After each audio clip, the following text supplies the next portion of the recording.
Oknum anggota DPRD Kabupaten Pandeglang ditetapkan sebagai tersangka setelah diduga melakukan pelecehan seksual terhadap seorang perempuan.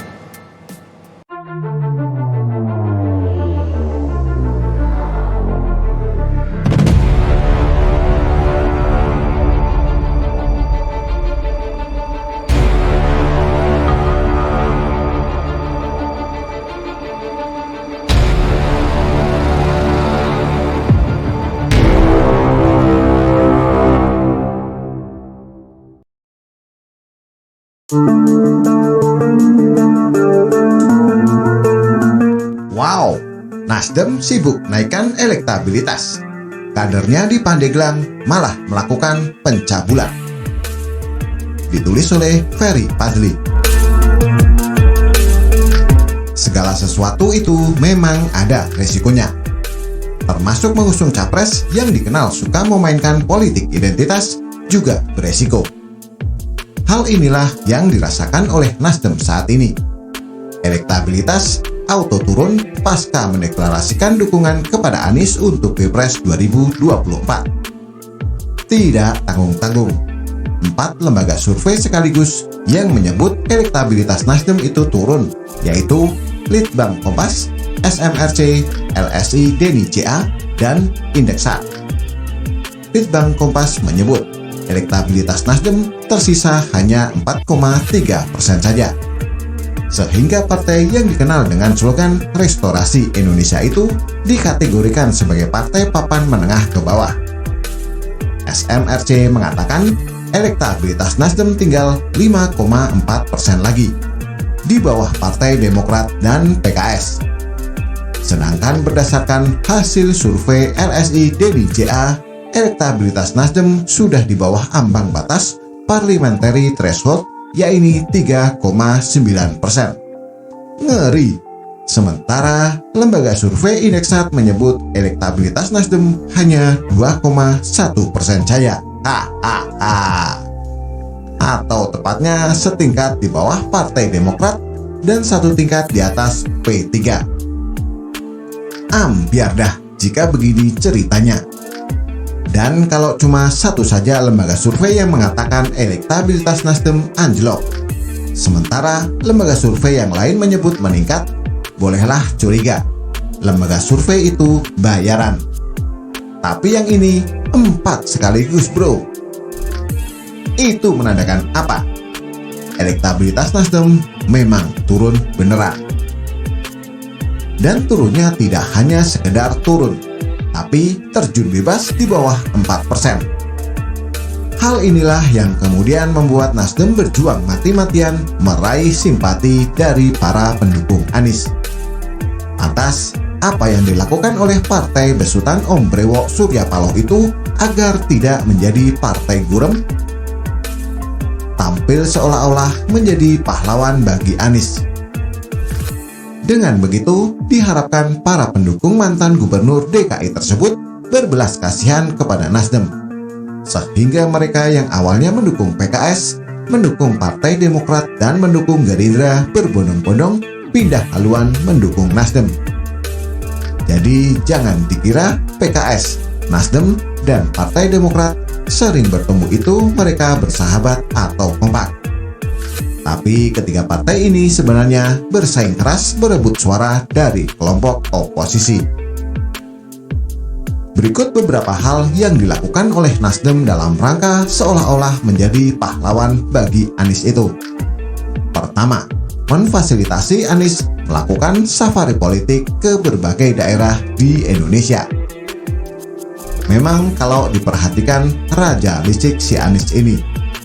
Berdasarkan keputusan KPU, masa kampanye itu kan berlangsung pada 28 November 2023 hingga 11 Februari 2024. Si dia sudah curi start alias kampanye duluan lewat safari politik. Mirisnya, meskipun sudah beberapa kali melakukan safari politik, orang tidak pernah tahu apa sebenarnya visi misi Anies untuk Indonesia. Yang dia lakukan hanya bikin kerumunan dengan dihadiri oleh kader Nasdem, salaman, dan ngomong sedikit lalu pulang. Itu saja. Atau dengan kata lain, orang ini hanya ingin berkuasa saja, tanpa peduli apa yang mau dikerjakannya jika kelak terpilih jadi presiden. Benar kata Saiful Mujani, kalau seandainya bisa jamin dia jadi presiden, makan babi panggang karo pun akan dilakukan oleh Anies. Sebenarnya kalau orang punya rekam jejak yang bagus, tidak suka main politik identitas, dan tidak mau merangkul kelompok radikal, tidak masalah dia ingin jadi capres.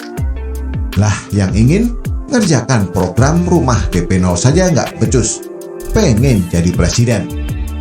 Bisa gawat dunia persilatan Ferguson.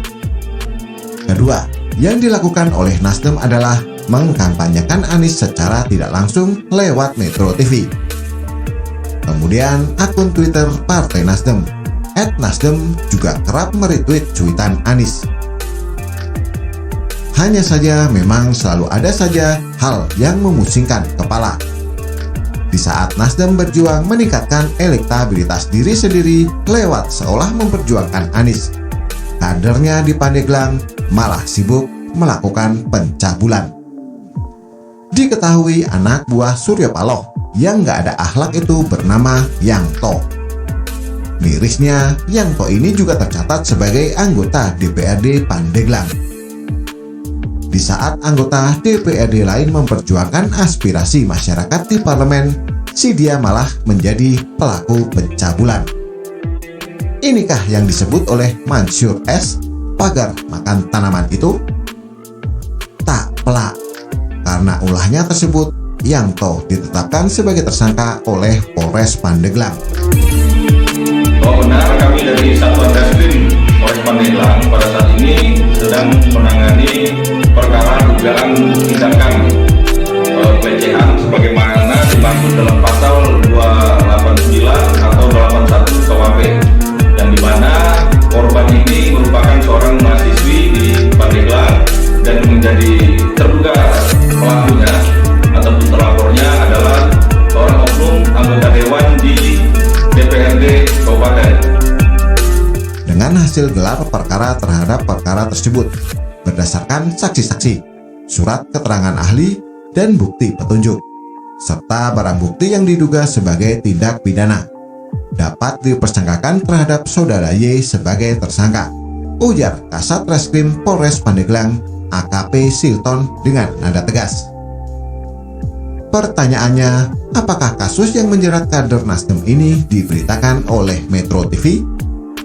Keberanian wartawan Metro TV patut diacungi jempol kalau iya. Karena memberitakan kasus Yangto itu sama saja dengan merusak citra Nasdem alias menantang maut.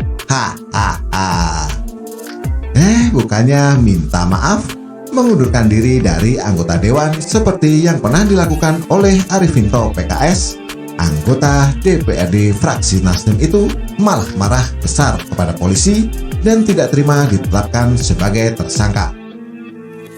Ini ada permainan yang sangat luar biasa, kejam terhadap saya ini. Saya murka dengan ini. Ini proses hukum apaan ini?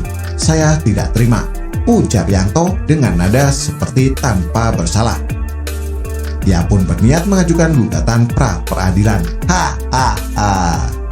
Ada-ada saja kelakuan anak buah sang ideolog Surya Paloh.